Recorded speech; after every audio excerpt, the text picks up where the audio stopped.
Hi, everyone. Thanks so much for joining us here in the Treehouse. Before we start our discussion of this week's entry into the Positive Masculinity playlist, I wanted to tell you to check out the show notes for the list of sources we use in this episode, as well as a list of content warnings.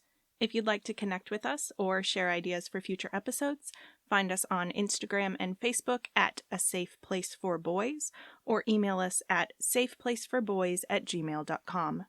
Thanks again for listening, and enjoy the show. If you had told me when we met in 2018 that there would come a day when we would have a conversation and the first reference that would come to my mind was Eminem and the first reference that would come to your mind was Lin-Manuel Miranda, I would say, did we have a brain transplant? That's the craziest thing I've ever heard.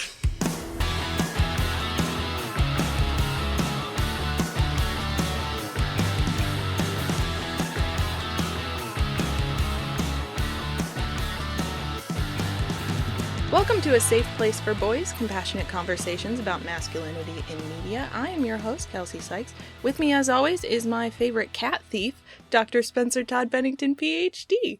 Hi, Spencer.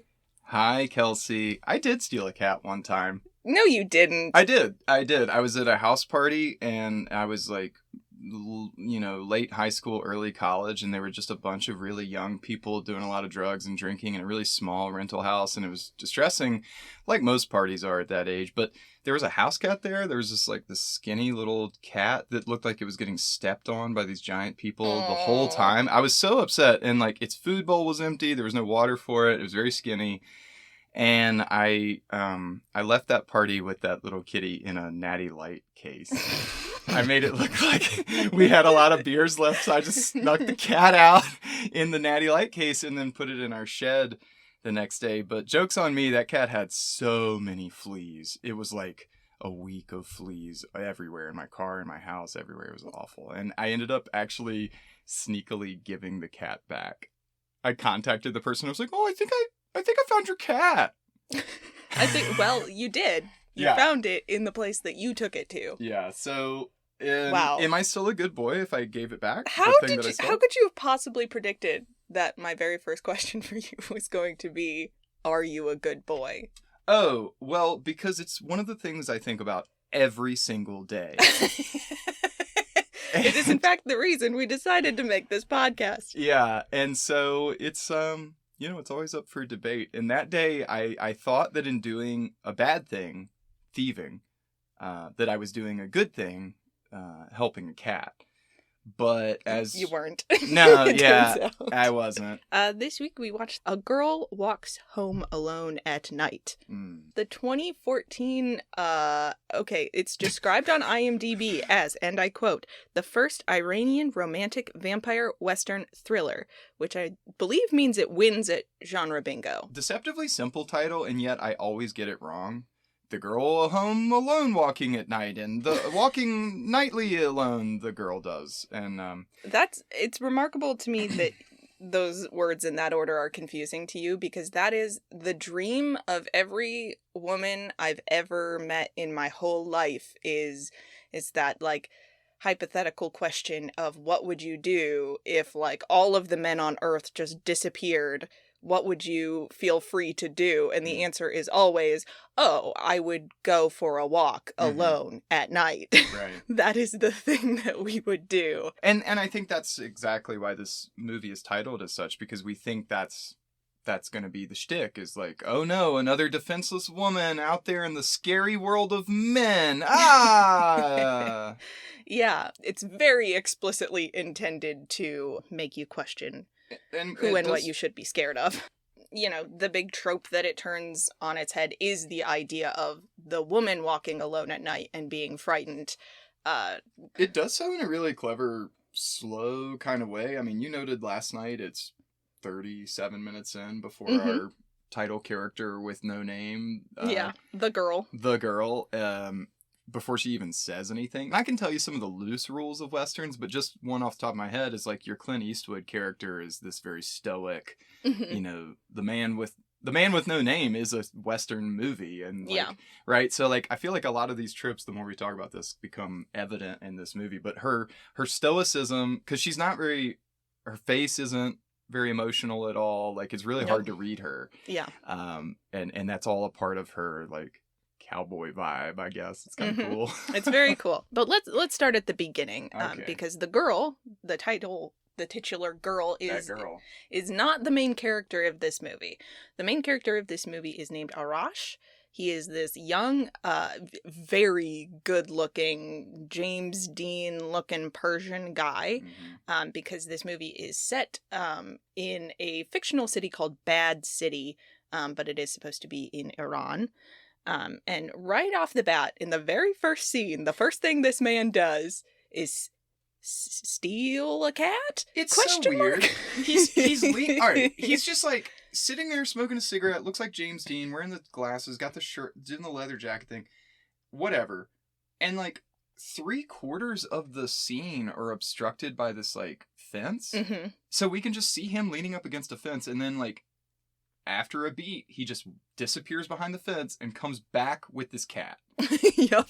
So we don't know anything other than that. And like, I kind of love this movie for beginning there, because from the jump, I'm sitting there wondering, who the hell is this guy and this cat? And what's whose the cat deal is with this? Yeah, whose cat is this? And you know what? We never find out whose cat that originally was, if he stole it, if it belonged to him originally. No idea. But he grabs this cat and he walks back to his car, and we are introduced here to a very professorial looking little boy. He's got his like, you know, these little jacket with the elbow patches on. It's like a tweed vest Yes. or something he's wearing. So silly. And so he's kind of tagging along with Arash, and he's like, "Hey, give me some money." Yeah. And Arash is like, "I don't have any money." And the little boy is like, "How do you not have money? You have such a nice car." Mm-hmm. Because the car that he gets into to go along with our sort of James Dean vibe is, I looked this up, a 1957 Ford Thunderbird. It's a very cool car. And he tells the little boy that he doesn't have any money because he worked for 1,291 days to buy it. So he has spent all of his money on this very nice car. And it is one of two big things in his life that he spends money on, one being his car, the other being his father, Hossein. Because Hossein is addicted to heroin and is very, very deeply in debt to a dealer and all-around bad dude named Cited. And I would really like to talk about Cited for a hot second, Sure. because this man is a piece of work. His haircut is bonkers. He's got like this Elvis pompadour, the like really greased up hair that's combed back and up, but the sides of his head are shaved, so it's just this like crop of hair on the top that's like combed up into this ridiculous pompadour. Can I want to comment on the facial hair, actually. Yeah, So please do. we all know what a Hitler mustache is, right? Yeah. Okay, so he has a mustache and a goatee, but the only thing missing is the Hitler patch. The upper lip is bare, so it's like the middle of the upper lip is bare, but then the mustache handles are there, and then the rest of the stuff is there. And I think there's like a long goatee, I can't remember, but the Hitler patch missing, I just found so odd. So odd. Friggin' weird. Like, it's the combination of, you took a lot of time to make yourself look like this, and also you look like an idiot. Yeah, for what? Yeah, what? For what? He has a sex tattoo on his throat. It just says sex. He's got tattoos everywhere, but that one's just like... Yeah. It's not even like a good art hand style. It's just like handwriting sex on his throat. I don't know. This guy's ridiculous. Yeah, he looks absurd. He's got like his gold chains, his numerous gold chains. He's wearing a bunch of jewelry. And he is not at all sympathetic to Hossein's plight. And so he is in their little house. And he's talking about, you know, I'm not going to sell you any more drugs. You owe me all this money. You need to pay me back the money you owe me. And he looks over and he sees the cat. And, you know, he gets sort of distracted for a second, being like, "Oh, you have a cat now. Well, oh, he's so cute." Yeah, so this distraction comes when Arash speaks up. Yeah. And Arash says something to the effect, like, so Saeed makes fun of his dad and says, "You're an addict," or you're a heroin addict. And Arash, very frustratingly, standing by watching all of this, says, "Who made him that way?" And he realizes he shouldn't have said that in the moment. He And has that's drawn when, attention to himself. That's when Cited says, oh, you're here. Oh, this little cat is here. As if to say, like, none of your lives mean anything to me. And no part of this is safe. Right. None of this is sacred. As far as I'm concerned, this all belongs to me. And he kind of picks the cat up, and You asked me when we rewatched this to take note of the times when I was afraid, because it's supposed to be a horror movie. This is the first time that I was genuinely afraid, is when clearly bad man picks up innocent animal. Yeah. I'm just like, oh, don't kill this cat. Please, God, don't kill this cat. Yeah, they are really setting you up to think, oh my God, he's going to kill this cat right in front of them. But don't worry, the cat is fine. And I really cannot stress to you how unbothered this cat is by any of the events that transpire over the course of this movie. The cat, not only is the cat fine, the cat is thriving. Yeah. Cat's having a great time. We might be led to believe that this cat is some supernatural, like, basically a symbol of some kind, the way the cat behaves in this movie. It's maybe an omen. Yeah. Maybe it's just a regular cat. I don't know. Unclear. It's really fat and cute, though. Yeah, it's a very cute cat.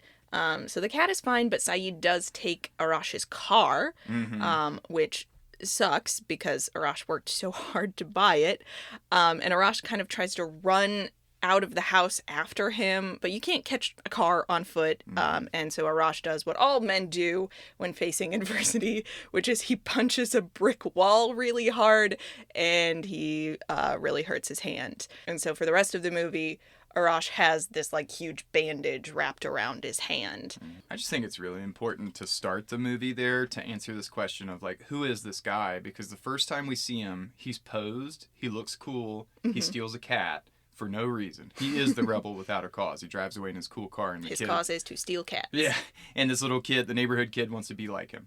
But then we see the reality of his life is not James Dean. He's literally caught between a rock and a hard place, and he's fighting unbreakable things. He's fighting against the brick walls of my father's an addict and this drug dealer, has us in a vice, and he's not.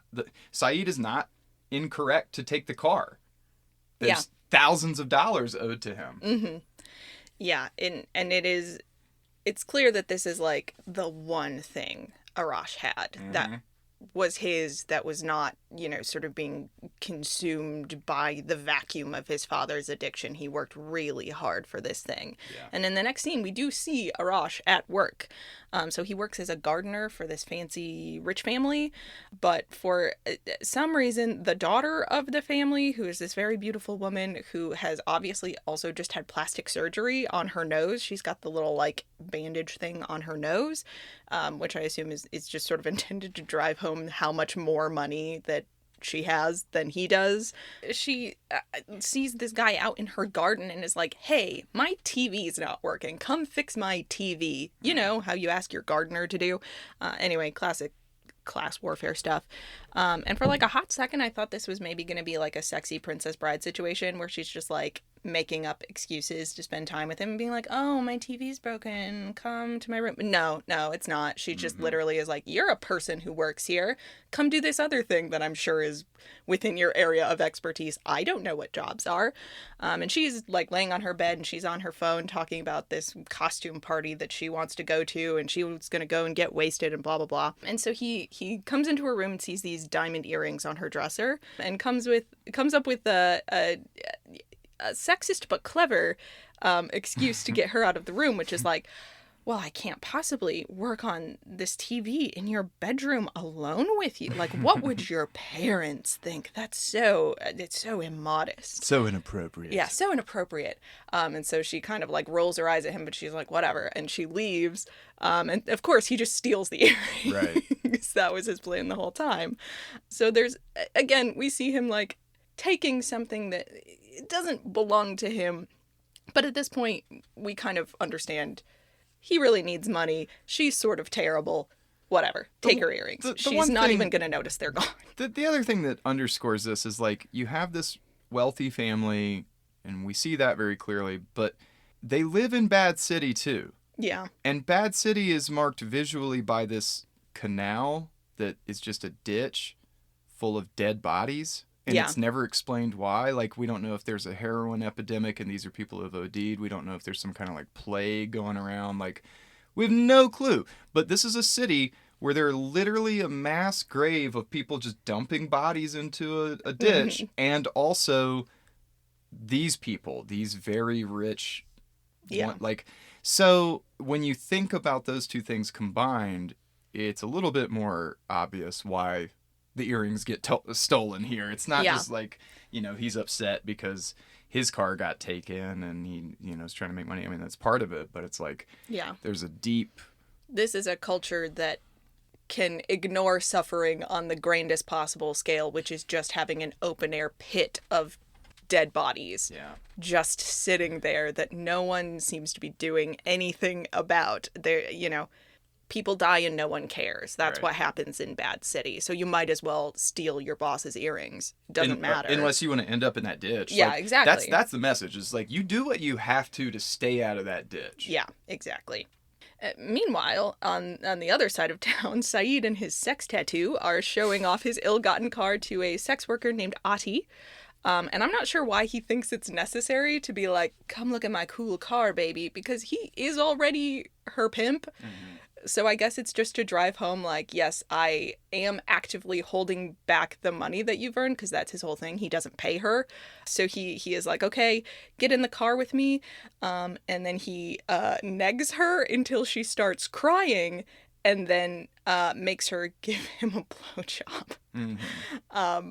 Literally, that's what he is like, no, I'm not going to give you the money that you've earned. Because you're too old. Because you're old. And as a person who has just turned 30 about a month ago, it's a lot of fun to hear a man be like, well, you're an old hag. You're 30. Right. And you don't even have any children. And so clearly you don't, deserve the money that you were given by your Johns, but which I'm just going to take from you. But then she retorts. I don't think he so much forces her into a sexual act. I mean, he sort of does. The conversation basically goes like this. You're old and ugly and should get out of this business because it's a young woman's business. And then he starts touching her face. He sticks his finger in her mouth. And then she starts sucking on his finger all sexy as if to say, oh, am I too old? Are you not attracted to me? That was your I had a very different read. My read was she comes up to him and is like, please give me the money that I earned doing the work that I do. He was like, no, I'm not going to do that because you are old and ugly and worthless and you should get out of this game. And then sticks his finger in her mouth and she's crying through this scene, which is the other part that makes me think that, like all negging, it's meant to make the other person feel like they need to earn back your approval. Mm. Her whole thing is that she doesn't think there is anything else that she can do, so she has to prove to him that she can still do the job functionally by performing a sexual act on him, which then, again, she doesn't get paid for. Well, so, yeah, we agree, but I wonder if she would have gotten paid had the plot not been interrupted by this creepy freaking shadow woman standing behind them. I mean, knowing Cited, I doubt it. She is hunched over this guy, and he looks out the rearview window and sees this dark shadow. And it is, we see her a little bit. It is a woman in a chador, and it spooks him because it looks like a scary ghost. So he shoves Ati off of himself, throws her out of the car, again, does not pay her, and then the scene ends. That was the weirdest thing to me, though, is he was just so aggro and pissed off there, I guess just displacing, because he didn't really know what was going on either. I feel like Cited is not a person who likes not being in complete control of every situation that he is ever in. He is used to having absolute power all of the time. And so even just that moment of seeing something in your rearview mirror that startles you for a second is enough to take him fully out of the moment and be like, okay, stop touching me. We're done here. Mm-hmm. I have to leave. Even that small amount of oh gosh, for a half a second I thought I saw something scary is enough to just totally unsettle him. It's just an interesting pastiche of a traditional horror movie trope, which is the sort of lover's lane, like, you know, the Zodiac killer, right? Like his first like 4 victims or whatever were teenagers making out in cars. They make for easy pickings traditionally in horror movies. And so you can kind of see Cited doing that math in his head of like, well, we're 2 people having sex in a car and a person has just appeared out there by their lonesome staring at us. Like, I've seen this movie before. I got to get the fuck out of here.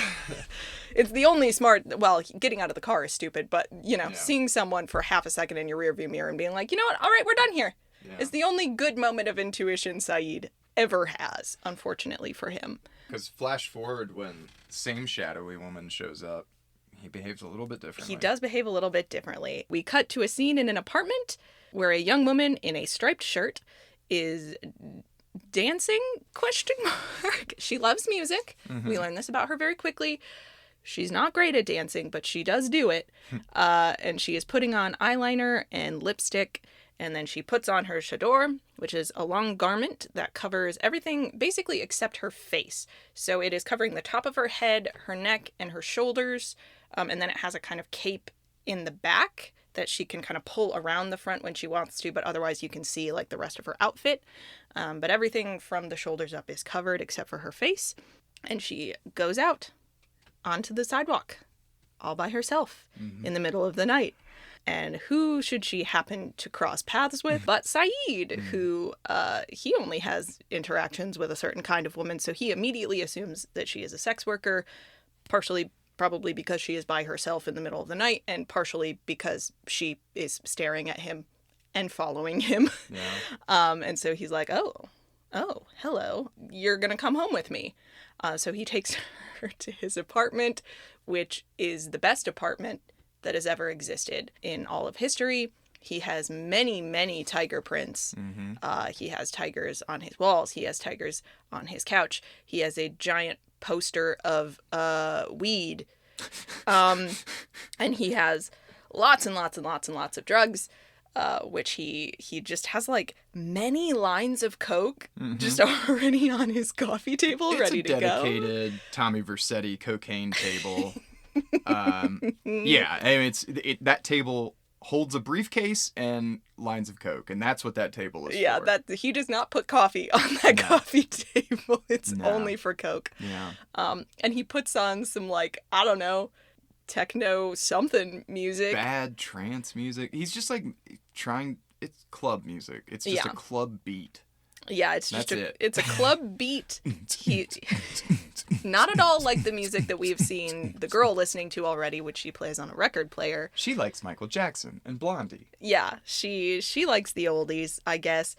And Cited is doing like club dancing by himself in his brightly lit living room, and she walks in the front door and then just kind of stands there and watches him. And again, she has not spoken at any point yet. So he is just like doing body rolls and snorting cocaine and lifting weights. Yeah, he gets a solid 3 bicep curl reps in on each arm of like 15 pounds. Yeah. This guy is such a chode. He is just like, every fraternity ever has been working toward producing this perfect apex male specimen. And they did it. They did it. He's perfect. He notices that she's there again, I guess, is like, oh, do you want some coke? And she does not visibly react at all. So he's like, okay, whatever. He walks over and does the same thing that he did to Ati earlier, which is he puts his hand on her face and he like puts his finger on her lips and she opens her mouth very slowly. And then these 2 little fangs come out. Shing. And Cited has not learned his lesson earlier of like, listen to your gut instincts when they tell you something is dangerous. And so he has a half a second where he's like, oh, that's weird. And then he's like, I'm into it. And sticks his finger just fully, like, to the hilt, all the way into her mouth, where she does exactly what I would expect someone to do if I stuck my finger all the way into their mouth, which is bite his finger off. Right. Because she has just revealed to him that she is a vampire. Yeah. And he is like, cool. Right. And so she bites his finger off, and he doesn't run. She, like, doesn't even grab him or jump on him at this point. He's just, like, cradling his hand and, like, crying, and he kind of, like, falls on the ground, but he's not trying to get away. And so she just kind of crouches over him, and then she rips his throat out and kills him. Yeah. Because, like... Of course he doesn't run. Yeah. Why would he run? Yeah. Even He's still with the one man. finger gone, like, what could she really do to me, though? Right. Really? Yeah. Come on, man. Well, and there's also this element of surprise. Like, this can't be happening. Yeah. This isn't happening. This isn't a thing. I've always been in charge. Right. And all of a sudden, I have been, like, really, really thrown off. Turns out the most powerful drug of all? Surprise. Yeah. Yeah. She got a full surprise round on him. She did. And she starts, like, taking his jewelry off, and we see her just, like, rifling through his stuff. She's looking through his stack of CDs, and she's just, like, throwing them on the floor because she's not impressed. She doesn't like his music selection. Meanwhile, outside, Arash is standing outside Saeed's house, and he's calling him and trying to be like, all right, come on, man. I've got a better offer for you. I just want to get my car back. And this is, like, going to voicemail inside the house. And eventually the girl comes out as Arash is standing out there, and she's got blood all over the front of her shirt. And you just see her, like, flip her little cape in front of it real quick, just like, oh, nothing to see here. She just, like, unlocks the door and just kind of walks past Arash, and he's looking at her and she's looking at him, and they do not speak to each other. And he goes in, and not a lot of tears shed for Saeed, I wouldn't say. No, this guy's a jerk. Arash walks in, sees him down on the floor, and is like, well, guess I'll take my car keys back. Mm-hmm. This is very convenient for me. So he takes the car keys, takes the... While I'm at it, maybe not just my car. Maybe I'll take the briefcase full of drugs and money and a gun. Yeah. Because why not? It's implied in the next scene that Arash, like, pays somebody to take Saeed's body to the dead body pit. And that's the last we hear of Saeed. There's never any repercussions from killing him. And we know this because the girl, she is prowling around town looking for boys to scare. And she sees Hossein out bothering Ati because he is apparently one of her regular Johns, but she is not interested in him right now because he doesn't have any money. And so he and the girl have this very strange standoff across the road where she is just mirroring his actions. Like, he will, like, make some kind of gesture and she makes it back, and he tries to walk away and she walks in the same direction as him, and they just kind of do that for a few minutes. It's what predators do. The scene is just, like, perfect. Yeah. It's perfect. She's just fully mirroring everything that he does to the point where he's entirely unsettled, and eventually he literally runs away. Yeah, he just, like... And they're not even on the same side of the street. That's what's brilliant. Yeah. There's a whole road in between them, but what this whole interaction of just her moving when he moves, waving when he waves, and mirroring him freaks him the hell out, and he runs away. Yeah. And after he runs, she goes and finds our favorite professorial little boy who is wandering around in the middle of the night because he just doesn't have anyone looking up for him either. Well, sadly, I believe he's an orphan. It could be. You never know. It's Bad City. He's got his skateboard under his arm. He's got his little piece of candy. He's having a great night. And she starts following him and following him and following him. And she does the thing where he, like, looks behind him because he can sense there's someone there, but there's no one there. And so he runs, and then he smacks right into her because she's moved around and now she's in front of him. And this is where she says her first line in 37 minutes of this movie. Are you a good little boy? And her message to him is that you better be a good boy because I will be watching you for the rest of your life. And if you're not a good boy, I will kill you. Mm-hmm. And it's very intimidating. This is the only part of the movie that I found scary, but mostly because I was like, oh, I like this lady. I hope she doesn't kill this child. Yeah. Then I won't be able to like her anymore. I also like the boy professor. Yeah, he's very cute. Yeah. So she does not harm the little boy. She just scares the shit out of him. Yeah. And it takes, elsewhere in the world, Arash takes his little briefcase of drugs to the costume party that his rich lady boss, who is no longer his boss, he has presumably quit his job because he found a briefcase full of money, and he's decided to refashion himself as a drug dealer to the rich and famous. So he is dressed up as Dracula, because of course he is. And he doesn't even, he's not even good at being a drug dealer, because these are rich people, and this woman at the party like gets money out to give it to him, but he's just like, no, the first one's free, which I guess is maybe a drug dealer thing, but also like, my guy, you need money, and this woman has you could tell her any price and she'd just give you that money. What are you doing? But he gives ecstasy to the boss lady and one of her friends, and then she's like, give me one more, and he's like, no, one is enough. She's like, no, give me one more. And so he's like, oh God, fine, and he gives her another one, and she like puts it in his mouth, and so he it is implied that Arash has not done drugs before, and he is having himself a time at this party. He is like kind of dancing, not really dancing. He like kind of tries to kiss her, and she's like, no, dude, I am not into this, which makes him very sad. So he leaves the party and he starts wandering through the neighborhood, totally disoriented, which is where our vampire lady friend finds him with her new ill-gotten skateboard, which she is having a grand old time with. She's riding around town on a skateboard. She loves it. And she finds what looks to be a perfect victim in the form of a very sad, very disoriented boy dressed up like Dracula. Just staring at a street lamp. So it's like, fantastic. I'm sure this guy's terrible in some way. I'll just kill him, and that'll be my meal for the day. But she walks up to him, and he just gives her this like big-eyed, sad look, and is like, do you know where we are? I'm lost. She goes, Bad City. This is Bad City. He goes, I live in Bad City. Like, just so what a dopus, you know? And like, if you've been there, you've been there. I've been there. He does this thing for half a second where he's like, I'm Dracula. And then immediately is like, oh shit, no, this is a woman by herself in the middle of the night. Don't worry, I won't hurt you. And turns away to walk away. And then... Well, he sits down. No. He's oh, like, no, he does walk away. Yeah, he's like, You're right, this is inappropriate. I should leave. I don't want to scare her. She starts walking away. And then she's following him. Yep, that's what she does. He's walking away and she's following him. But then, interestingly, he turns around, is not startled.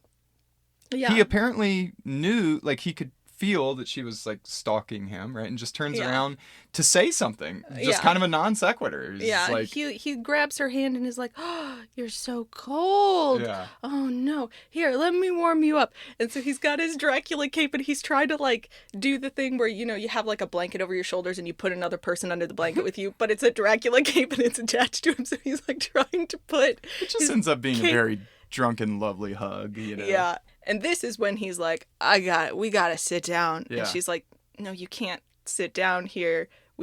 I'll take you home.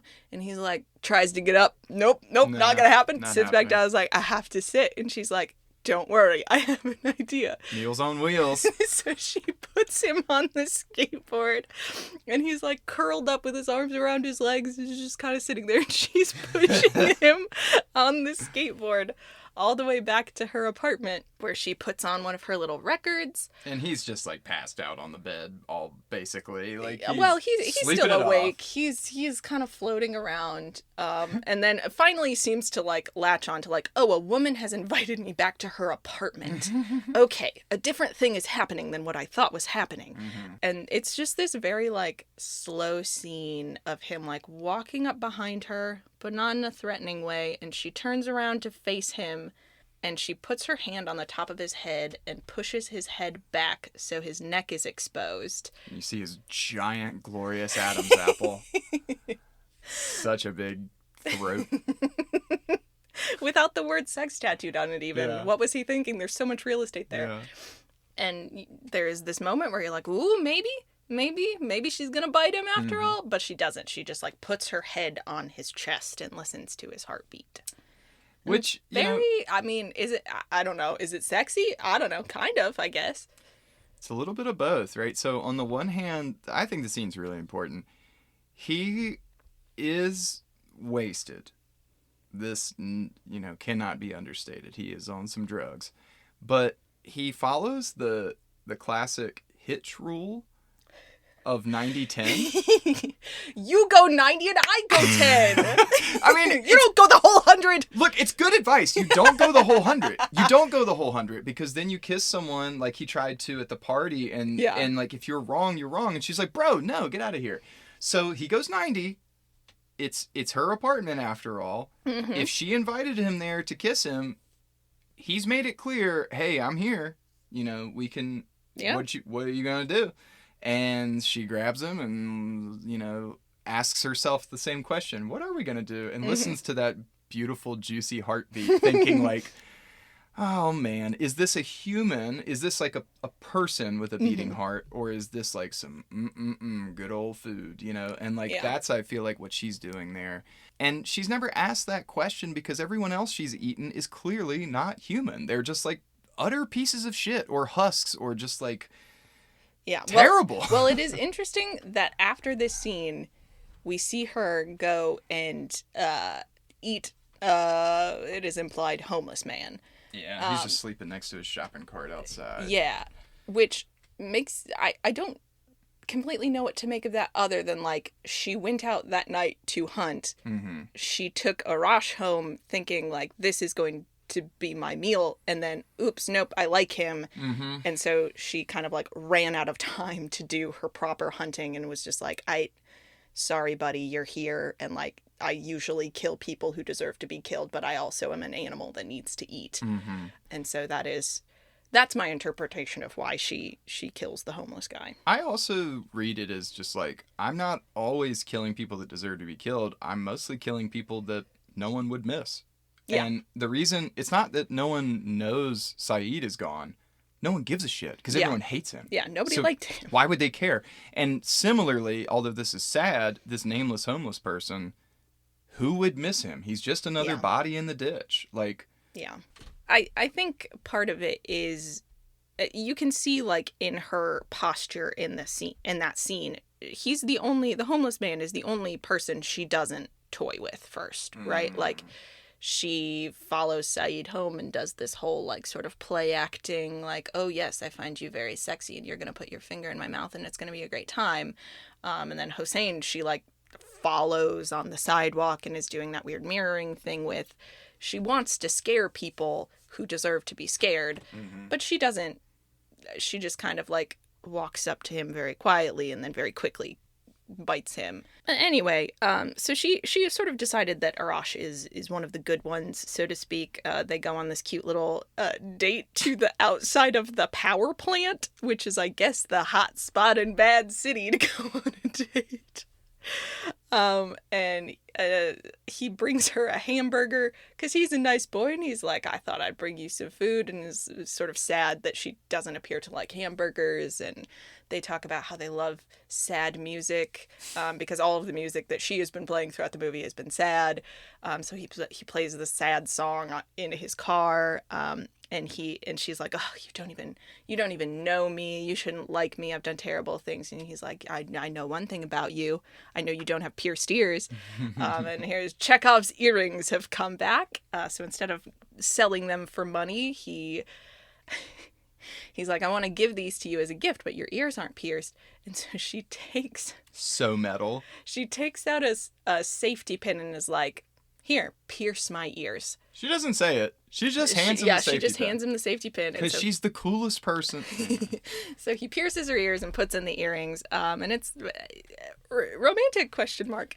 And she decides, at least for now, he's one of the good ones. But you know who is not one of the good ones is Hossein, unfortunately, which is particularly unfortunate because the vampire woman has sort of chosen Ati as like, this is my project. I want to help her. She brings the jewelry that she stole from Saeed to Ati, basically being like, here's the money that you're owed. And she goes to her apartment and is in a very like weird roundabout way, basically being like, you're clearly not happy with your life. You are not happy doing this work. You've forgotten why you do it at all. Yeah, you have forgotten yourself. Yeah, you've forgotten what joy feels like, basically. And she's staring at this map that Ati has on her wall and is basically like, you need to get out of here.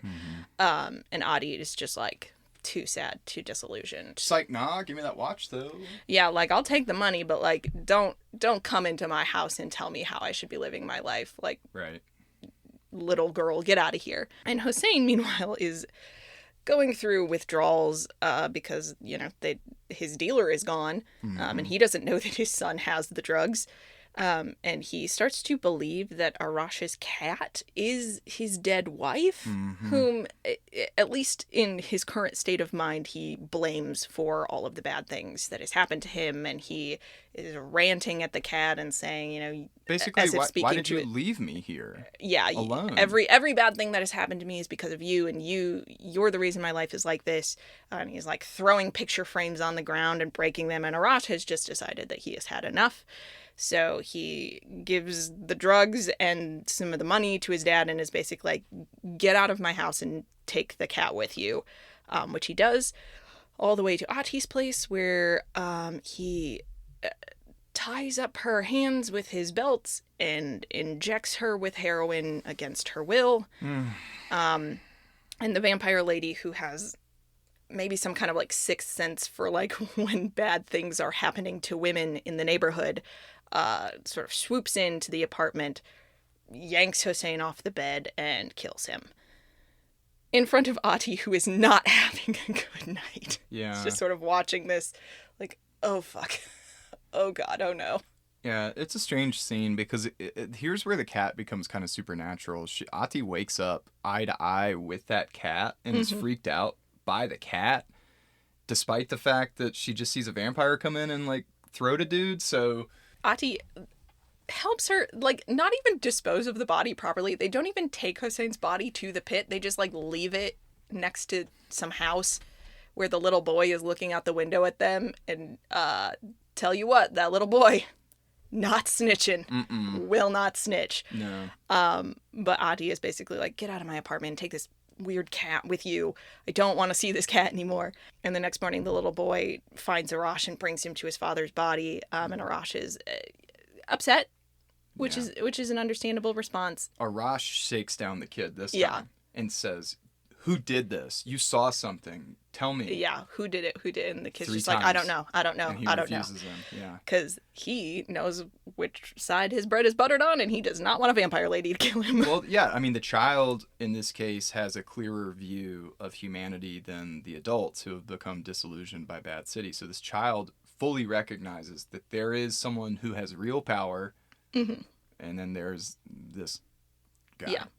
Well, and that he is a little boy, he is more willing to believe that there is something supernatural about that woman. He doesn't do the thing Cited does, which is like get momentarily startled by her and then say, no, I must have been imagining things. it's She just a couldn't lie. possibly be dangerous. Just a silly one. He doesn't talk himself out of that. He is like, no, she showed up in the middle of the night. She took my skateboard. She was really scary. I think she's a demon.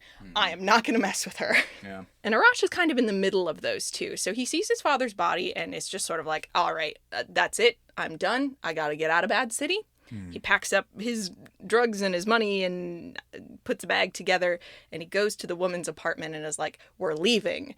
And of course, she doesn't talk very much, so she's just kind of staring at him. And notably, this is the only time, other than the one scene where she's not wearing anything in the bathtub, that we see her wearing anything other than her striped shirt. She's wearing just like a plain t-shirt.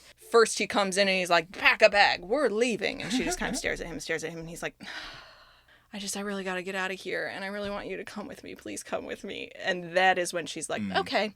She takes off her plain t-shirt, puts on her striped t-shirt, her business shirt, and starts the bag that she packs. So she grabs this little, like, not even a duffel bag. It's a purse. And she grabs her Shoulder purse, bag, you know? goes over to her vanity where there are just piles of like male jewelry, like watches and gold chains and stuff that she has clearly taken from people who are just like Cited, and she just starts like sweeping all of that into the bag. And as Arash is watching her do that, he looks over and he sees his cat. Yeah. And so he knows that this woman was somehow involved in killing his father. And he has this moment where it's like, what are you gonna do now? Like, you like this woman a lot. You have trusted her up to this point. You had no reason to think that she was dangerous up to this point. But you also really want to get out of Bad City. Mm-hmm. And ultimately what he decides is, all right, we'll go. And so they are driving down the street and they are sitting silently in the car, and he pulls the car over to the side of the road and he gets out and he is just like pacing in the desert. He is having a real moment with himself out in the desert. Fellas, I think we can all relate to this one. You ever just needed to take 5 outside of the car just by your fucking self?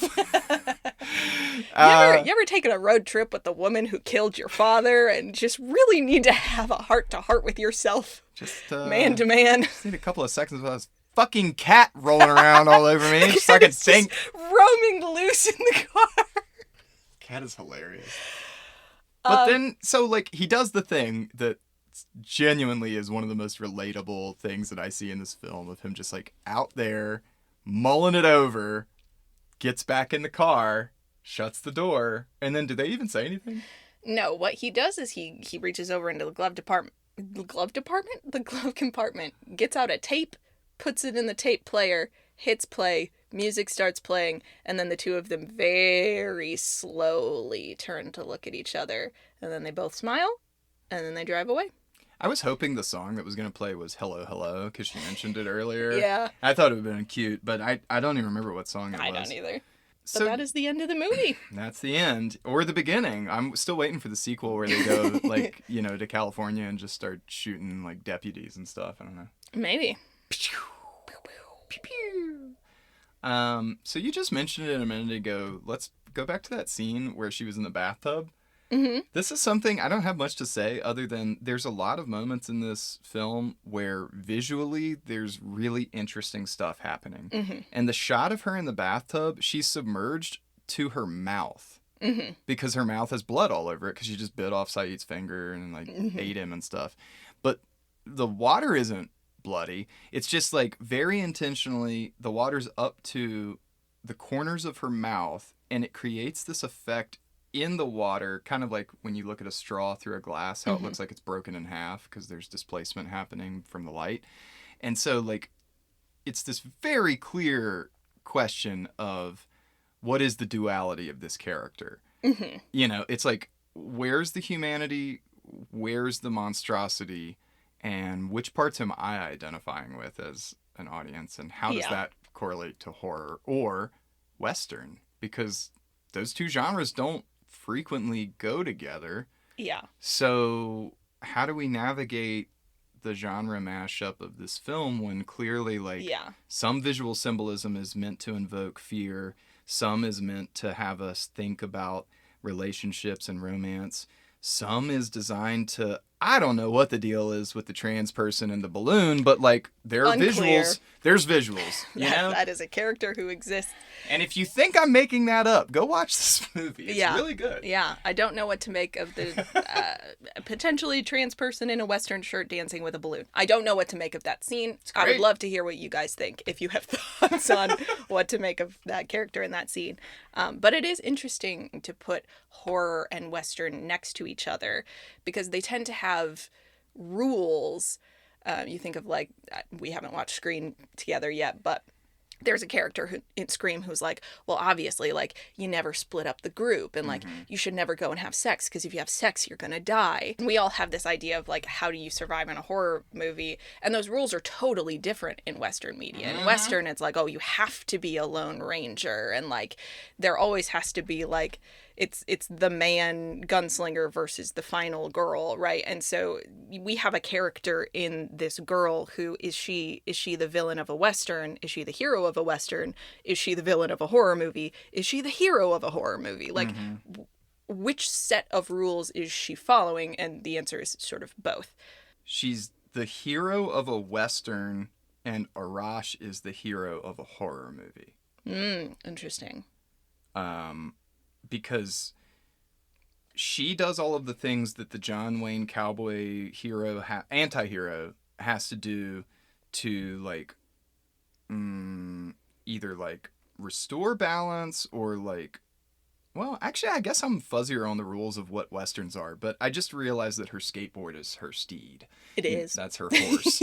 and so, like, he's very much a Tonto character. He's the sidekick. Yeah. In the Western, but he is the protagonist in the horror, which is weird because when I watch this movie, I think of our nameless vampire chick as the hero. I think of her as the protagonist. Mm-hmm. Yeah. But it's because... the lines are not as clear. Well, we have these two competing genres. We have these two co-starring characters who depend on one another. And I think that's partly why the double genre works. Mm-hmm. Because of these two strong characters playing off of one another. Yeah.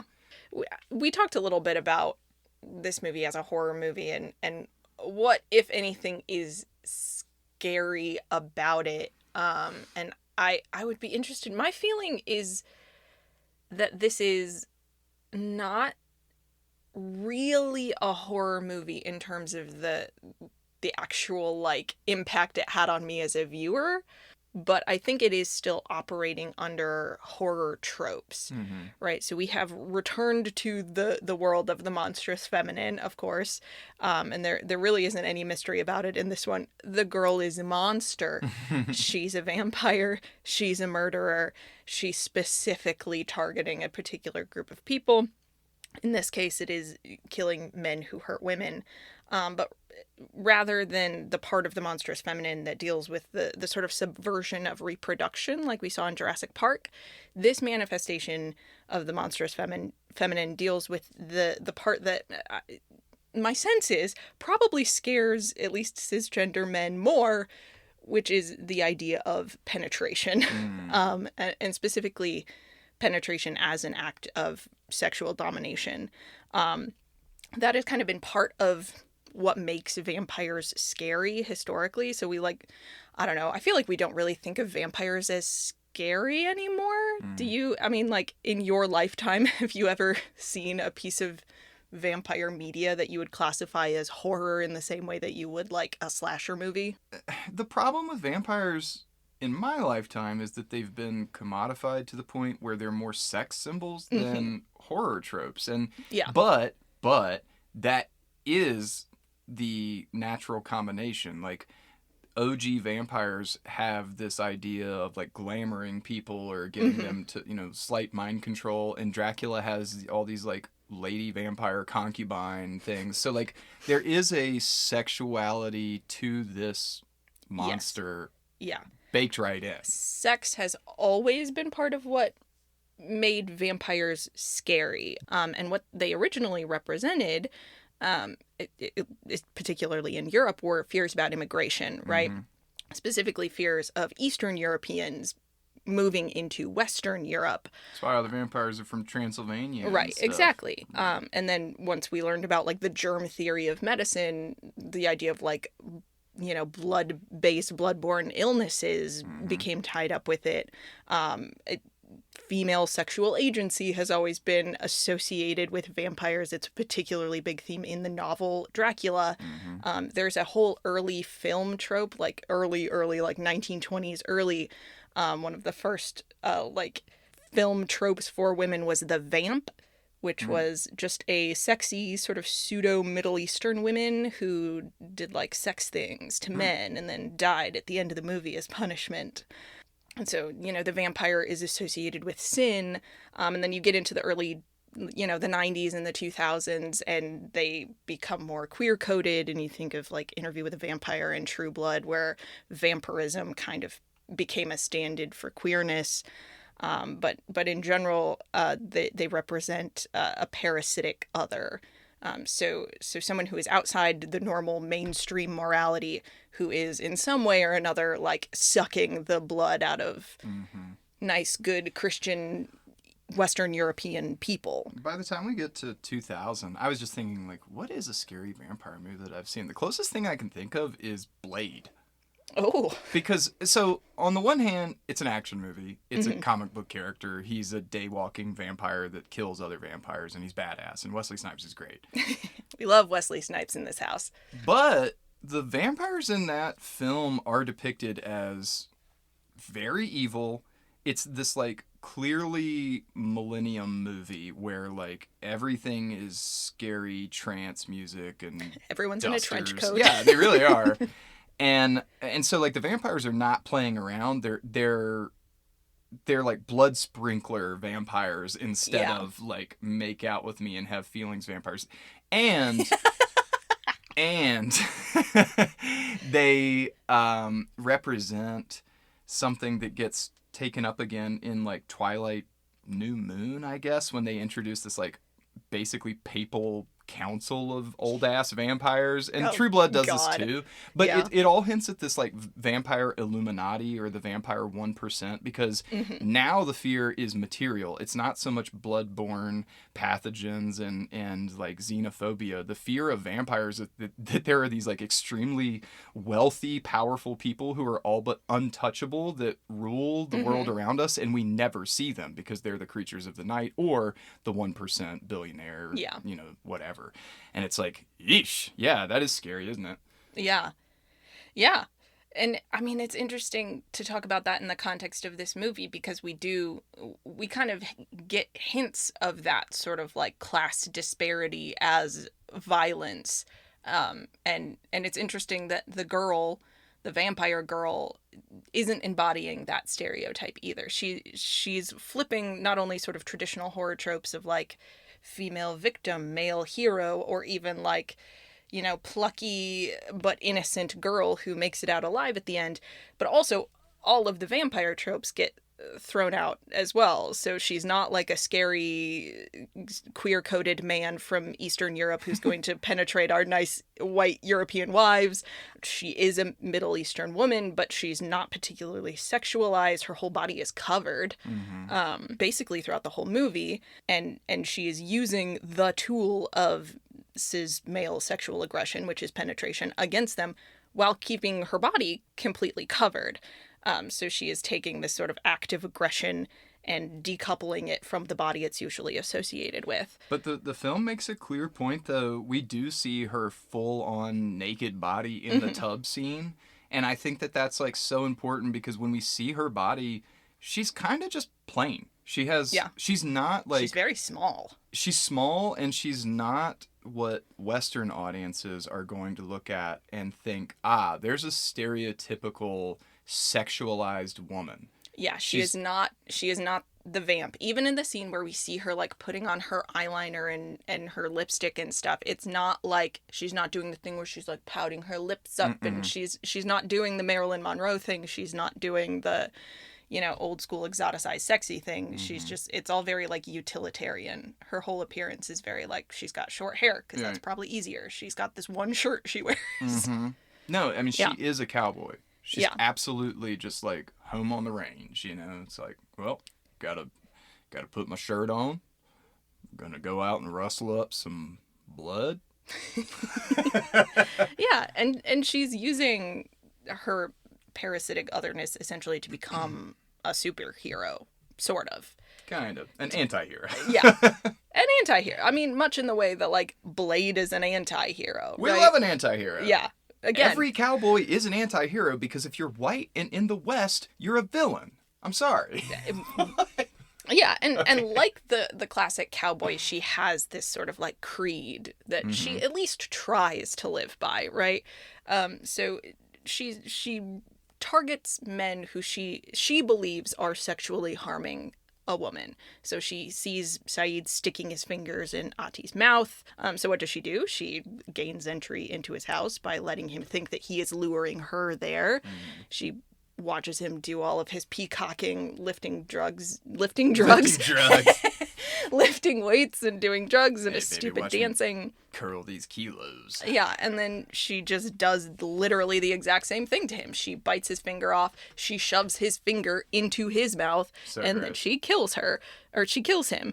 And, you know, she then targets Hossein, who we don't actually see having sex with Ati, but he is also penetrating her in that he is sticking a needle into her. And if we think back to, you know, bloodborne pathogens and stuff, that is at least kind of a cousin to sexual violence, right? When you think of a lot of the risks of risky sexual behavior are the same risks that you get by sharing needles, right? So I guess she's killing the vampires, right? I mean, is Blade killing vampire, right? Like, yeah, it's interesting. Yeah, she's just Blade because, like, I hadn't really put together all the penetration images. I know that they kept showing us the oil rigs, and I was like, oh, those look like fangs. But then I didn't take it any they're further. penetrating the ground Mother to Earth. extract a resource. The only one that doesn't, and I guess this deep dive makes the homeless guy that gets eaten all that much more tragic because it's like, well, shit. Yeah, I mean, he's still a guy. She doesn't kill men who haven't done anything wrong unless it is out of a sort of biological necessity, right? She doesn't kill the little boy. That's that same night that she meets Arash is when she's terrorizing that little boy, but she doesn't actually hurt him physically. She doesn't hurt Arash, and she doesn't kill Hossein the first time she sees him because she hasn't seen him do anything actually physically wrong yet. So she has this creed that she lives by, which doesn't square with a lot of horror tropes except for the one, which is the rape revenge movie. So she kind of parallels the main characters from like the 1972 version of The Last House on the Left, which is not a movie that I recommend anyone watch under any circumstances. And then like the Promising Young Woman character from 2020. That's a much better movie. And so this is maybe, I don't know, this is just kind of a theory that I'm positing right now, but maybe this is sort of the next evolution of the monstrous feminine idea, that instead of like subverting traditional gender roles in order to eliminate men via like discovering your own reproductive potential over time and making men obsolete, we see female characters who are more just like directly eliminating men as explicit payback for years of sexual violence or, you know, whatever other kind of oppression. And the girl is a pretty brutal example in this movie. She's not just killing them, she's toying with them first, much in the same way that the character in Promising Young Woman toys with men as a way to get revenge. Well, tortures them. Right, Tortures them because that's what they've already done. They've lived a life of doing this knowingly or unknowingly. And I think that, again, is why it's a homeless man that dies. Because at the end of it, yeah, it's biological necessity. She needs to eat. But I think part of her creed is that I only kill men who deserve it. But let's face it, all men basically deserve it, right? You know, and so the part of her character development in this movie is finding Arash and realizing, oh, crap. Yeah, like maybe some of these people that I have just seen as predators, much like the vampire, are more complicated than we first gave them credit for being. But earlier we were also talking about, and I liked what you said about the girl being the hero of the Western half of this story. So from like her perspective, she is this sort of Lone Ranger figure. She's roaming over this desolate cityscape. She's righting wrongs. She's attempting to free damsel. The damsel in this question doesn't particularly want her help, but she's trying. She's identified a damsel in distress at the very least. You know, most importantly, she's refusing to open her mouth all the way that when she talks just like Clint Eastwood, see? It's required. Yeah. But I also think it's interesting to talk about this movie as a horror movie in which Arash is an unknowing hero. We can kind of talk about like what genre Arash thinks he's living in, because I don't know that he would say either horror or Western, despite the fact that he is in fact in both. I assume he equates his life to being Frankie Muniz in Malcolm in the Middle. Just a series of like unlikely scenarios. Yeah. In his mind, he is in a constant like blooper reel version of like the record scratch, like, yup, that's me. Yeah, I bet you're wondering how I got into this situation. Yakety sax playing in the background. Oh, poor. I wish that was the movie Arash was in. That's what he deserves. Yeah. But alas, he is in a movie that is, among other things, a horror movie. And so we've talked about it as a monstrous feminine movie. We have a female monster, and she is out there preying on men. So if horror movies are if they tend to reflect some facet of the mainstream fears of their time. Do you think this movie, even though it was released in 2014, about 3 years before the the movement that we refer to still for some reason as the Me Too movement, kind of got started in earnest, do you think this movie reflects male anxieties even as far back as 2014 and sooner about like changing gender dynamics? Do you think that is the fear that underlies this as a horror movie?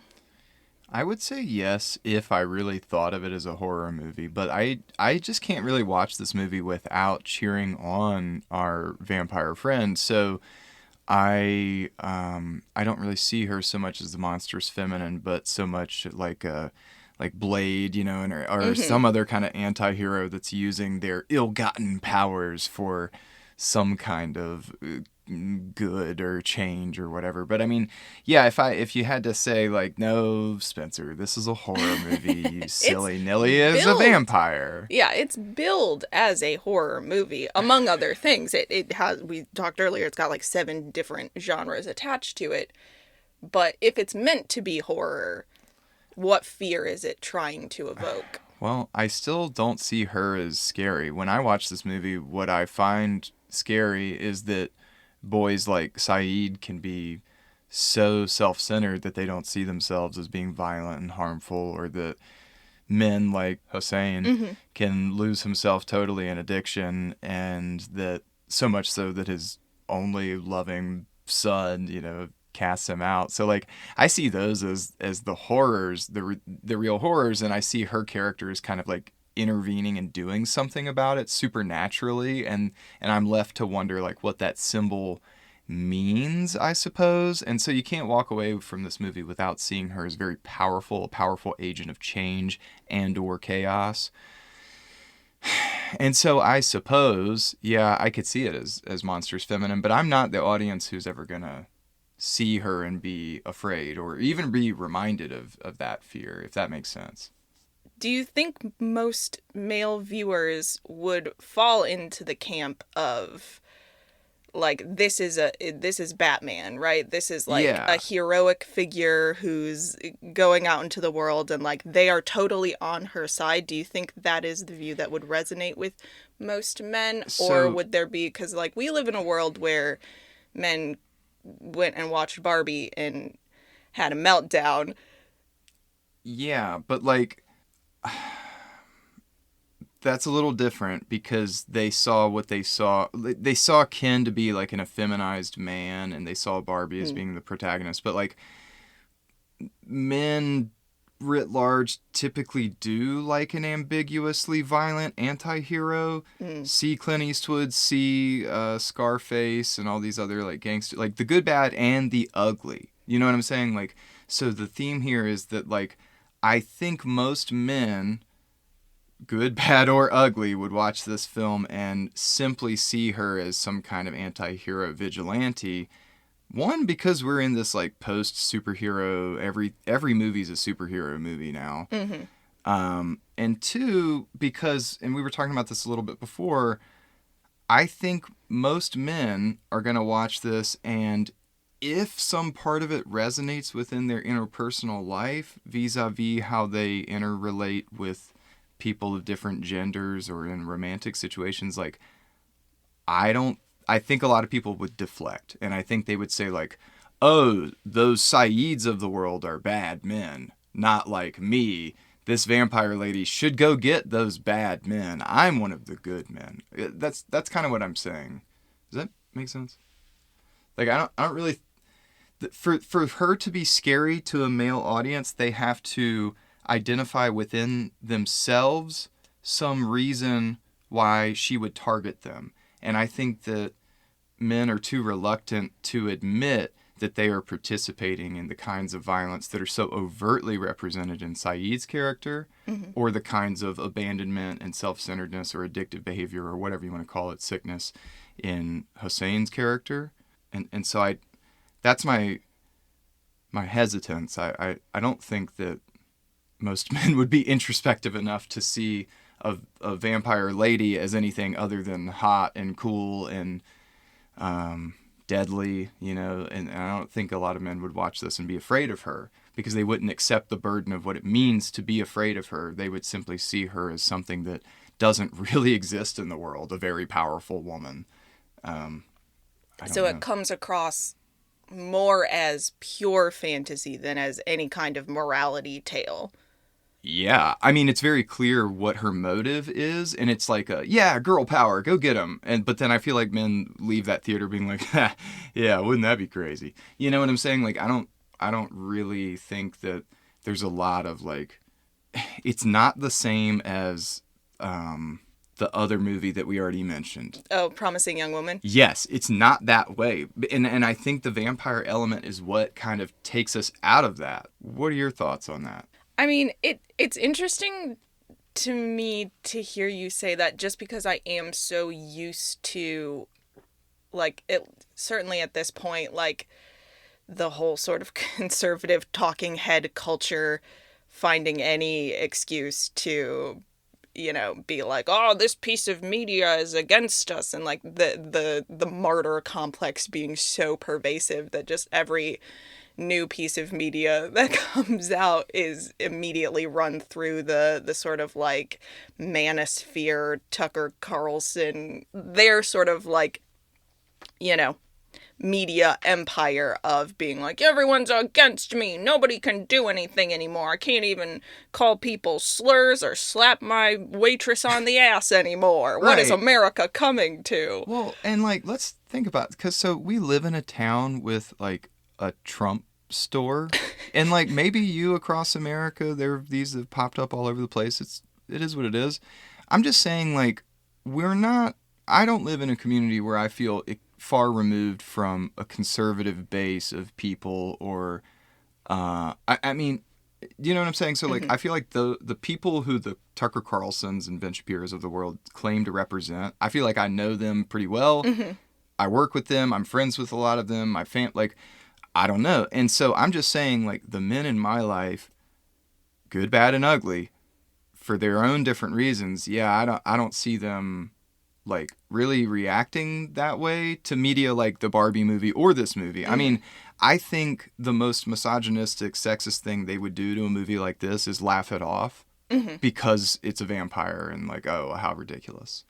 Whereas with a movie like A Promising Young Woman, the men I know would stop and reflect one way or another, and they'd be like, oh, well, yeah, good on her for doing that to those bad men. Or, oh, I don't really like that movie because, like, maybe that could be us. Bo Burnham tried to be nice to her, and she was mean to him. Is Can this you about believe it? Are we scrapping this episode? Are we about to go talk about a different movie? I mean, it's hard not to draw a comparison, and like, the clear difference is the genre. Yeah. Because that one is supposed to be like, this could happen today on Facebook. Yeah. And this one is supposed to be, what would it look like as a Western? What does it look like a horror? Yeah. What does it look like when those two have a baby? Dunno. There's a weird scene with a dancing balloon. Yeah. Yeah. Well, here is maybe the more interesting question. So, do you think that sort of average male viewer, again, not necessarily the Ben Shapiro's of the world who please don't make me try to think like them. Make their money off of generating false outrage over every little thing that happens in the world. Do you think, like, I guess I'll just frame it this way. Do you, as a male viewer, identify with Arash?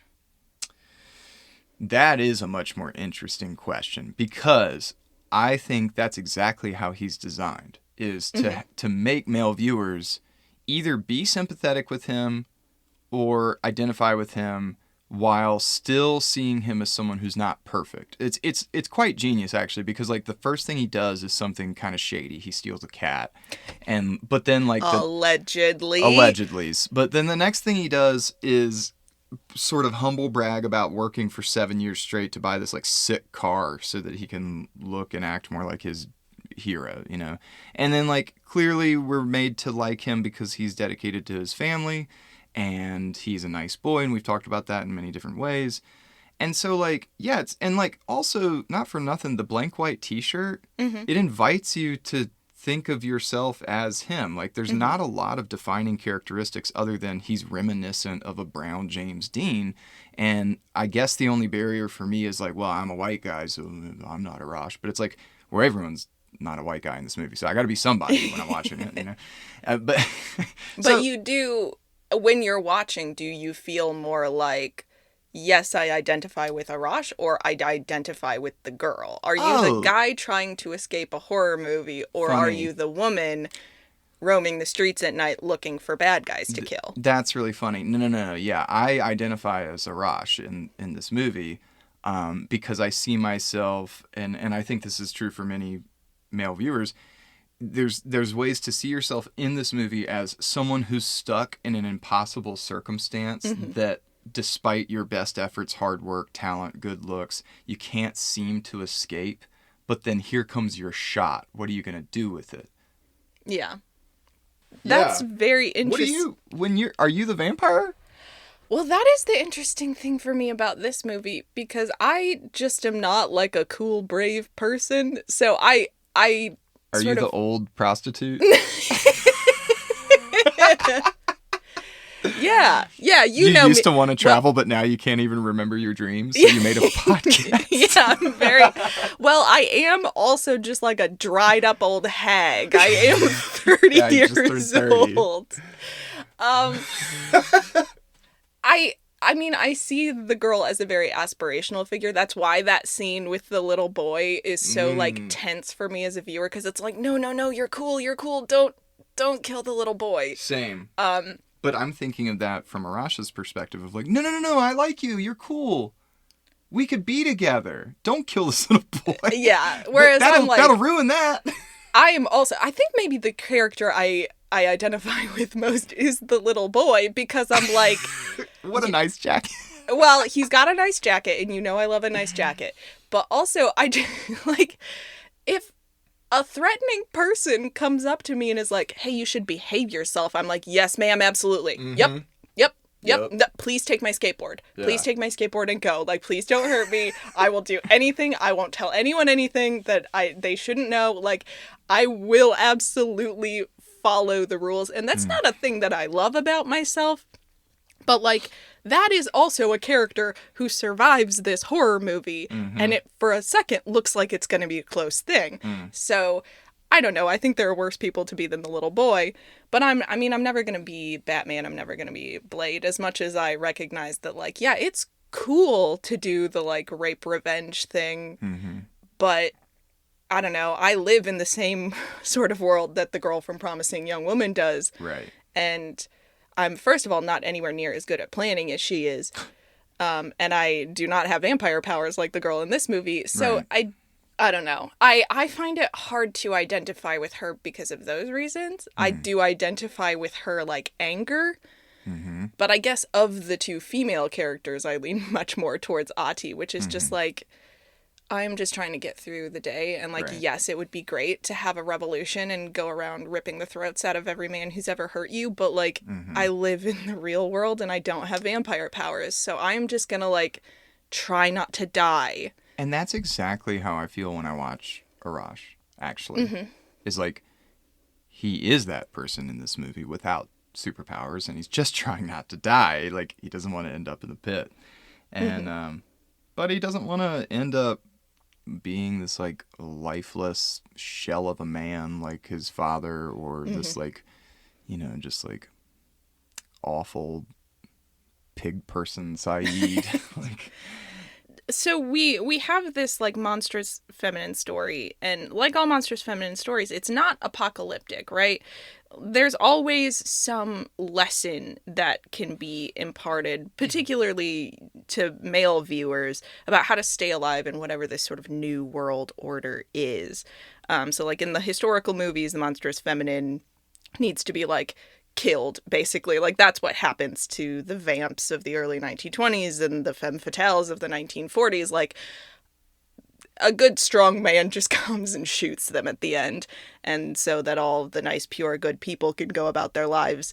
And then when we get into things like Jurassic Park, the men needed to learn to be emotionally engaged community members who are, you know, participate in the lives of the other people in their community and take on, caregiving roles in order to avoid being eaten by lady dinosaurs. So if Arash is a character that you can identify with, what lessons are you taking away from him, and what lessons do you think male viewers can take away from him about how to survive in a world where, like, maybe you're not the most powerful, physically dominant person in the room, and maybe you do need to pay attention to how you're behaving to other people, because we do live in a world now where there are consequences for the way that you treat people if you're not careful about it. So what sort of lessons can male viewers take away from Arash? Embrace nuance. And I mean that because Arash has a gun. And Yes. At the end of the movie, when he's having his moment outside of the car, we can sort of presume maybe he's got that gun on him. And maybe what he's thinking about is, do I end this as a horror movie by going Do and I kill the vamp? killing the monster, and thus, reinstating the patriarchy and stopping this agent of chaos and change? Or do I begin the Western movie and take this unstoppable chaotic force and roam the wild wilderness so that she can continue to vigilante deserving turd mongerers? And ultimately he decides on the latter, which is way cooler. And that's great, because I think, to your point, if he decided to pull the gun, it just wouldn't work. And then he would have proved himself to be part of the problem and then gotten his butt eaten. And so, like, and that's very much like the lesson he learned without, fucking around and finding out, as they say. Yeah. You know what I mean? Like, and I think that is the level of growth to take away, is literally embrace the nuance of, yes, this person you're with has done bad things. So have you. They will continue to do bad things. So will you. Are you going to do this horrible thing to sort of somehow try to offset that? Or are you going to try a subtler path of remediation and self-reflection and cruising the Wild West and wearing cool hats? Yeah. Well, and it is worth noting that, we talk about him as the protagonist of the horror movie. It's not until that scene in her apartment at the end when he sees the cat that he even knows, I am not in the type of movie I thought I was in, and I might not even be the main character of this story. Like, he doesn't know he's a final girl, because he doesn't know there's, like, other girls. well, he just doesn't put together, because he lives in Bad City where bad things happen all the time. He doesn't think that there is anything sort of targeted and methodical happening until he's like, oh, my father is dead. The cat was missing. The cat is here. This woman has a lot of jewelry just sitting on her countertop. I don't think it's all hers. Oh no, Right. I am in a dangerous situation. It is the first time that it comes home for him that he is in a dangerous situation. Right. And so a lot of the tension in that final scene is that, like, am I going to willingly put myself in a dangerous situation, or am I going to try to get away from a dangerous situation? But that's kind of a false choice, right? There is no perfectly safe situation anywhere in the world, because we see these other characters who really go out of their way to make themselves as safe as possible. Like, by rights, Cited should be a very safe person. He has weapons. He has a lot of power. People are afraid of him. He, has the power to steal people's cars and throw them out of their homes. He is giving people drugs that they then get addicted to. He has a lot of power, but even that, like, doesn't protect him in the way that matters most, which is bodily. And so you see Arash realizing for the first time that, like, oh, there aren't choices I can make that will protect me completely. And either I can be okay with that, and I can learn to live with the danger that has been walking around behind me this whole time, or I can try to go back into denial and fight my way out and probably die, because he's probably not going to be able to beat the vampire. So the last, to circle back to our point about Westerns, the sort of final piece of the puzzle for me, especially thinking about Arash and his relationship to masculinity, I do want to talk about another Western hero, a slightly more modern one, that Arash is trying very deliberately to evoke, which is the rebel without a cause. So who's the rebel without a cause? We've said his name multiple times. It's me, You? Jimmy Wow. Dean. Hi. Famous for my sausage, and I like things that go fast. Yeah. James Dean here. He's got a leather jacket. He drives real fast. He wears white t-shirt. He wears tight jeans. He smokes cigarette. Yep. He die.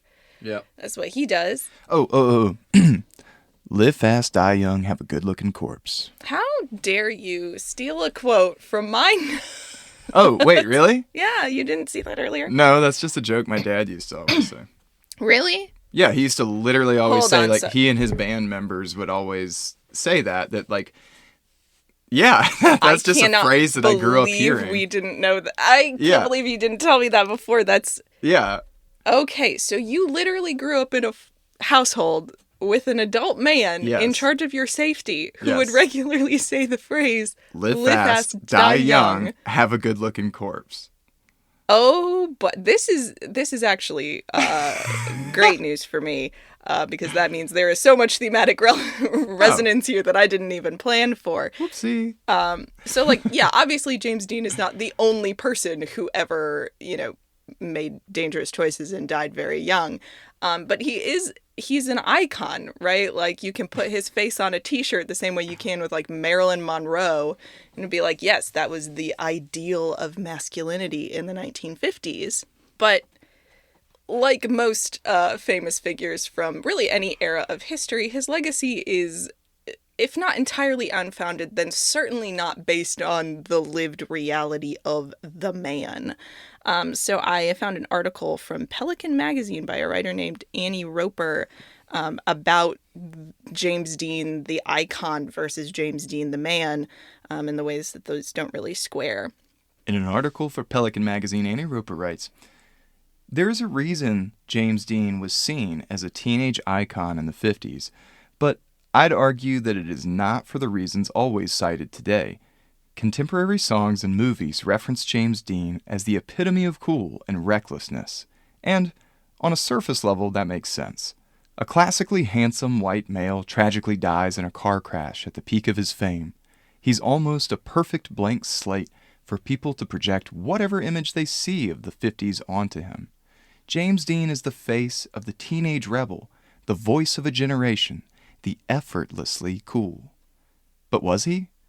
In two of his most famous roles, he plays a social outcast. As the titular rebel from Rebel Without a Cause, he is severely bullied by his peers. In East of Eden, his character Cal Trask, feeling constantly rejected by his father's lack of affection, desperately hugs him while crying, to his father's, both the character's and the actor's, surprise. In Rebel Without a Cause, after his friend dies, he cries in agony as he clutches his father's legs. To further subvert the macho image projected onto Dean, in one of his last television appearances, he talks about road safety and the dangers of drag racing in a quiet, pensive tone that's a far cry from cool or reckless. Yeah, and that's a true story. So that's from a PSA that he filmed as a promotion for the film that he was working on when he died. And I looked up the Snopes article about it because I was like, sure, that's too good to. I mean, it's not good, but it's like, it's too, like, Juicy. Yeah, like, what are the chances that that would be the thing that actually happened in real life? But it appears to be true.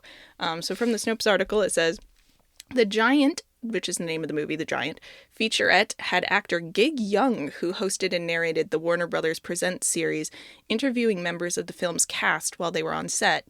Young conducted one of those interviews with James Dean, in costume as his giant character farmhand Jet Rink, and plied the young actor with questions about his interest in auto racing. At the end of their brief exchange, Young asked, "Do you have any special advice for the young people who drive?" To which Dean responded, "Take it easy driving. The life you save might be mine." And so I don't think it's a coincidence that a character like Arash is styled to look so much like James Dean's stereotypical appearance, right? He's got a leather jacket, he's got a cool car, he's got cigarettes, and, you know, he's doing these sort of rebellious looking things. And they both reflect the aesthetics of a certain type of masculinity, specifically a version of masculinity that gets men killed, right? Like, we have talked a few times about like what this movie looks like if you take the girl out and it's just these men interacting with one another in this culture. And I mean, obviously the movie looks a little bit different, but a lot of the events that take place over the course of this movie could still happen one way or another, even if there's not a vampire loose on the streets, right?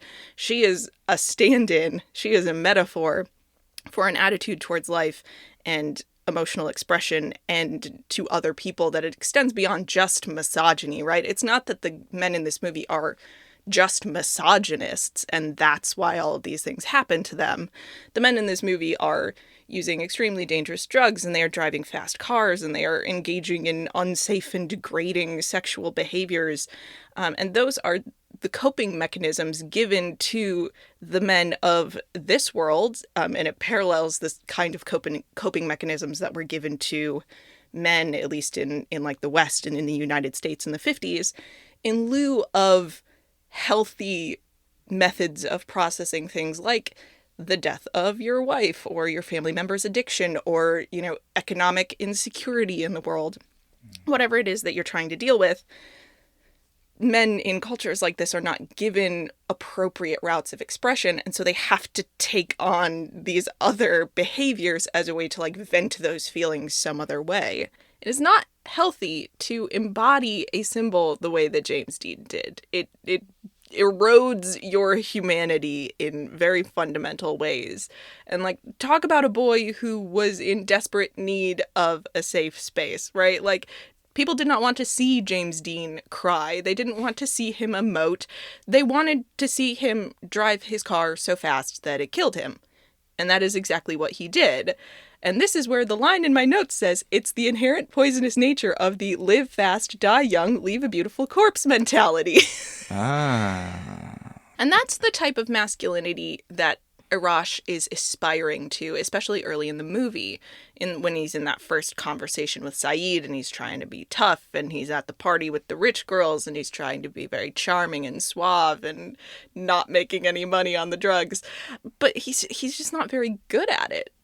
Time after time, he just like kind of fails to look cool and embarrasses himself.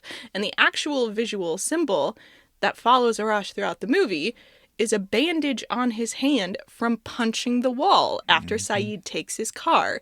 He tried to act out stereotypical masculinity, and he hurt himself and remained hurt for the rest of the story. And it's like you said when we were watching, he's not really a creature of the night. He's not really Dracula. He's just pretending. And in fact, all of the men in this movie are pretending. They are relying on stereotypes and violent male archetypes to cover up one type of vulnerability or another, which is why the girl is able to get to them so easily, right? But Arash, try as he might, like, is incapable of not just wearing his heart on his sleeve and embarrassing himself and looking silly and just failing in every way to live up to this ideal. The first major thing that happens to him in this movie is that he gets his cool car taken away. He spends the first part of this movie just trying to get the car back. He can't drive the car so fast that he dies if he doesn't have the car. And he doesn't have the car. And he doesn't get the car back until the girl kills the guy who took the car. And I think that honesty and that vulnerability is what draws the girl to him. Because the other big genre that this movie falls into is romance. So it's not just that she doesn't kill him, because we don't see him abuse a woman, so he's not going to die. But she falls in love with him. And, you know, I think in her mind, he isn't like good, meaning, you know, perfectly moral and totally unthreatening to women in every circumstance. We see him recognize throughout the movie that he poses a potential threat to a woman. So he is like aware of that as a standard of goodness, but he's not perfectly moral. He makes bad choices. He does hurtful things. But I think in her mind, he is good, meaning that he is real. He is being honest in a way that the other men of the movie aren't. And that makes him worthy, in her mind, not just of survival, but of actual love. She decides to trust him because she can sense that he is being honest with her in a way that other people aren't. And so, on a scale of 1 to 10, how highly would you recommend this movie to male audiences?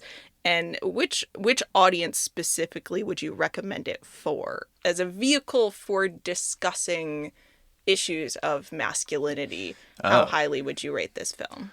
This is pretty high.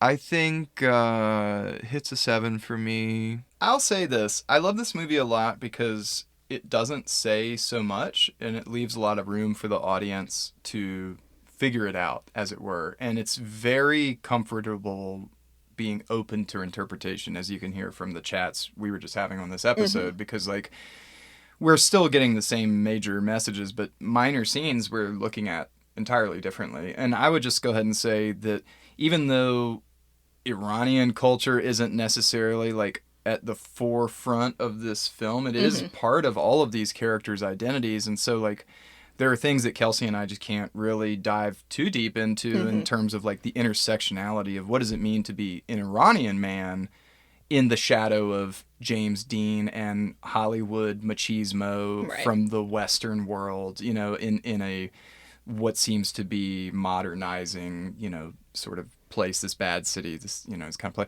So it's like there's layers to it. I might give this an 8. In terms of like the messages about masculinity, what audience would you recommend it for? I understand Arash's character to probably be like a young 20-something, right? Yeah, I think so. I'd say that. Like, to me, he feels like the kind of person who is college, like, probably has people who are, like, studying at university, like, friends of his are college age or, like, just graduated, and he, like, just didn't go that route. So I'm imagining those kind of people who have been, like, working for a few years, trying to make their own way. But, like, when you're that age and that inexperienced, like, you're probably broke and you feel just sort of trapped, like, that's who I'm imagining. Like, until you're hitting that point of trying to make it on your own and just kind of failing and feeling that frustration all the time, I don't think you're really going to have this film resonate with you. So that's kind of where I'm at with that, like 18 to 24s, you know, and above. Yeah, and I think we didn't talk about it quite as much, but there is a sort of working class narrative happening here too, financial insecurity being a big part of it, and, you know, money being a thing that is driving some of the worst behavior we see in this movie. The idea of like who has the money and how is it changing hands, and like what are you willing to do in order to have money, is a thing that I think will probably resonate to people who are not financially stable and, you know, might be in danger of falling into some of the sort of traps of what kind of man do I need to be in this world in order to succeed. Like, I see men like Cited, they seem successful. Should I be trying to be more like that? And I think this movie provides a pretty resounding answer to that question. Yay! Yay! We did another one. We've done it again. No Not one diggity. Stopped us. Now not we are yet. going to abscond into the night to go find some little boys to terrorize. But we will. I want to steal your skateboard. Oh, I mean, that's the real takeaway here. Children shouldn't have skateboards. I should have skateboards. Correct. And that's what really matters at the end of the day. So with that message in mind, we will see you next time at A Safe Place for Boys for more compassionate conversations about masculinity in media. Bye. Bye.